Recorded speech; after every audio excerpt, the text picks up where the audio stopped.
Channel YouTube Kipoin Cerita mempersembahkan kisah plat nomor di Tong. Pagi itu cerah sekali, angin berhembus pelan, dan langit tampak biru tanpa awan. Fatan, anak laki-laki berusia 11 tahun, sedang bersiap dengan sepedanya di halaman rumah. "Bu, aku mau keliling komplek ya," katanya sambil menuntun sepedanya keluar pagar.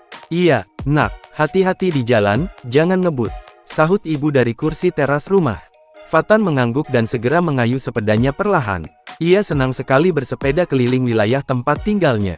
Jalan di kampung itu tidak terlalu ramai, banyak pepohonan, dan udara masih segar. Sesekali ia menyapa teman atau tetangga yang lewat. Namun siang itu, ketika Fatan sampai di pertigaan jalan dekat warung Pak Joni, tiba-tiba dari arah kanan melaju sebuah motor. Di atas motor itu duduk dua orang lelaki bertubuh besar, dan wajahnya agak tertutup masker. Brak, brak, tabrakan tak terhindarkan. Sepeda Fatan terjatuh ke sisi jalan, dan lututnya membentur aspal. Lelaki yang dibonceng motor pun ikut terjatuh juga. "Lain kali kalau naik sepeda, lihat jalan dong," bentak salah satu dari mereka, dengan suara keras dan agak marah. Fatan hanya bisa menunduk. Jantungnya berdegup kencang. Lututnya terasa perih sekali, tergores dan berdarah sedikit. Mereka segera tancap gas dan melaju kencang ke arah timur.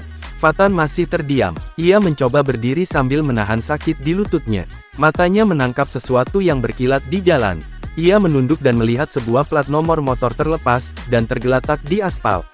"Hah, ini pasti jatuh dari motor tadi," gumamnya pelan. Fatan memungut plat itu dan memegangnya sebentar. Tapi karena ia tidak tahu harus berbuat apa, ia akhirnya membuangnya ke tong sampah. Ia hanya ingin cepat pulang. Dengan kaki sedikit luka lecet di lutut, ia melaju dengan sepedanya pelan menuju rumah. Sesampainya di rumah, ibu terkejut melihat lutut Fatan berdarah. "Aduh, nak, kenapa ini?" Ibu segera mengambil kotak P3K dan membersihkan luka di lutut Fatan dengan lembut. "Sakit enggak?" "Sedikit, Bu," jawab Fatan pelan. "Makanya hati-hati. Sudah, sekarang istirahat dulu di sofa." Fatan berbaring di sofa, tubuhnya masih lemas karena kaget, ia pun tertidur terbawa angin sepoi-sepoi.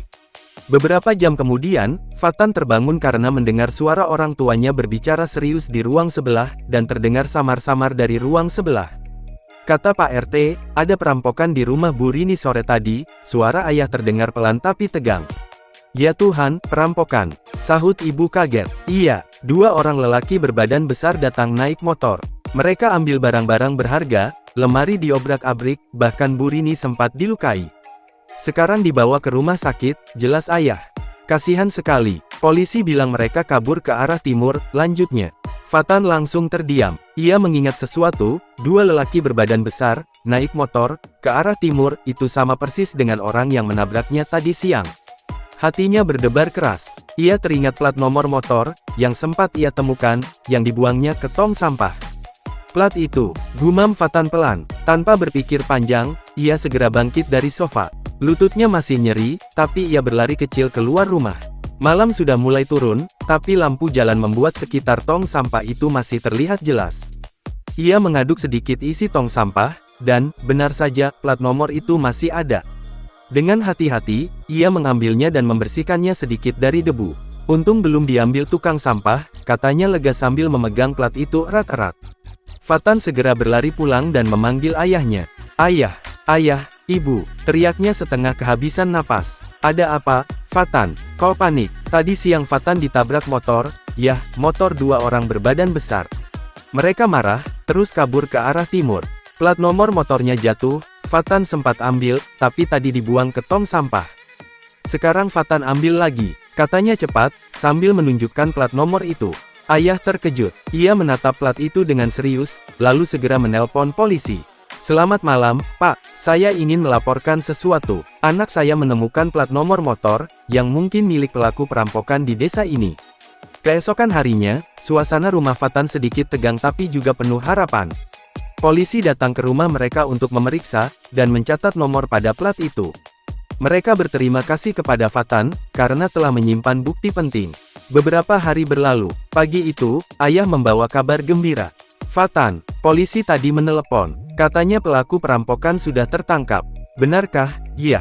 Fatan hampir meloncat kegirangan. "Iya, plat nomor yang kamu temukan sangat membantu. Ternyata motor itu digunakan para pelaku untuk kabur. Dari nomor itu polisi bisa melacak dan menangkap mereka. Wajah Fatan bersinar bahagia. Ia merasa lega, sekaligus bangga telah membantu, meskipun tanpa sengaja. Keesokan harinya, seseorang datang ke rumah Fatan. Seorang perempuan parubaya, dengan tangan diperban.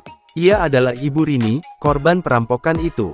Ini pasti Fatan ya, sapanya lembut sambil tersenyum. Iya, Bu, jawab Fatan sedikit malu. Terima kasih nak, karena kamu cepat tanggap, menyimpan plat nomor itu, perhiasan dan barang-barang saya, bisa ditemukan kembali. Kamu anak yang berani dan jujur. Ibu Fatan tersenyum bangga, sementara ayah menepuk pundak Fatan pelan. Terima kasih, Ibu. Fatan hanya melakukan yang Fatan bisa, jawabnya sederhana. Bu Rini kemudian memberikan sebuah bingkisan kecil. Ini tanda terima kasih dari Ibu. Jangan dilihat dari isinya. Fatan menerimanya. Terima kasih, Bu Rini. Ketika Ibu Rini pamit, Fatan duduk di teras bersama ayah dan ibunya. Angin sore bertiup lembut. Ayah tertawa kecil. Yang penting kamu belajar satu hal, selalu waspada, tapi juga jangan takut berbuat benar. Fatan mengangguk. Dalam hati, ia merasa hari itu adalah hari paling berkesan dalam hidupnya. Siapa sangka, kejadian kecil di pertigaan jalan, bisa membuatnya menjadi pahlawan kecil di desanya.